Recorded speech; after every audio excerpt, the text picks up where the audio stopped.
పయనిస్తున్నారు.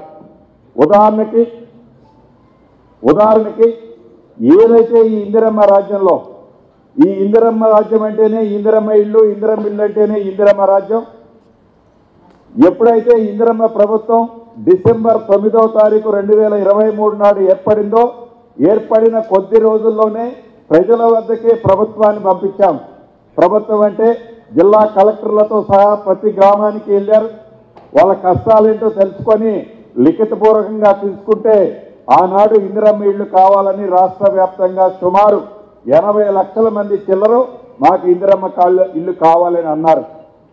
దాన్ని క్షుణ్ణంగా పరిశీలించే దాంట్లో భాగంగా ఎవరైతే అర్హులు ఉన్నారో, పేదోళ్ళు ఉన్నారో, నిరుపేదలు ఉన్నారో వారిని ఏ పార్టీ అని అడగం, ఏ కులమని అడగం, ఏ మతమని అడగం, మీకు ఇల్లు ఇస్తే మా కాంగ్రెస్ పార్టీకి ఓటేస్తామా అని కూడా అడగం. మా ప్రభుత్వానికి మన ఇందిరమ్మ రాజ్యంలో ఒక చిత్తశుద్ధితో పనిచేయాలనే తప్ప రాజకీయ లబ్ధి ఏమీ కావాలని మేము కోరుకోవటంలా. ఆ దిశలో భాగంగా ఇప్పటికే ఇందిరమ్మ ఇళ్ళు యాప్ ద్వారా సుమారు 64-65 లక్షల మందికి సంబంధించిన పూర్తి వివరాలు మా అధికారులు సేకరించారు. రాత్రి పగలు కష్టపడి అన్ని జిల్లాల్లో ఉండే కలెక్టర్లు, గ్రామ స్థాయిలో ఉండే సెక్రటరీలు అంతా స్టాఫ్ కష్టపడి ఇదంతా సేకరించారు. రాబోయే కొద్ది రోజుల్లోనే ఎవరైతే గతంలో అప్లై చేసుకున్నారో అప్లై చేసుకున్న వాళ్ళ అన్ని వివరాలని ఈ రాబోయే కొద్ది రోజుల్లో ఈ 80 లక్షల మంది వివరాలు సేకరిస్తాం.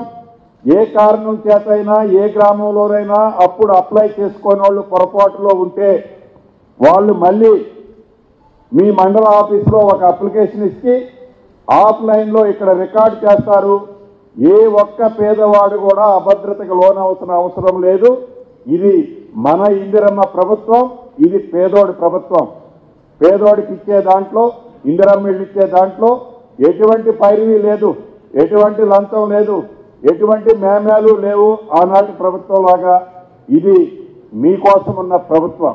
ఆ దిశలో ఈ రాబోయే సంక్రాంతికి అటు ఇటుగా ఇందిరమ్మ ఇళ్ళు ఈ ప్రభుత్వం చిత్తశుద్ధితో మొదటి విడత రాష్ట్ర వ్యాప్తంగా 4.5 లక్షలు ఇస్తున్నాం. ఇది నిరంతరము జరిగే ప్రక్రియ. మొదటి విడత రాని వాళ్ళు అభద్రతకు లోనవ్వాల్సిన అవసరం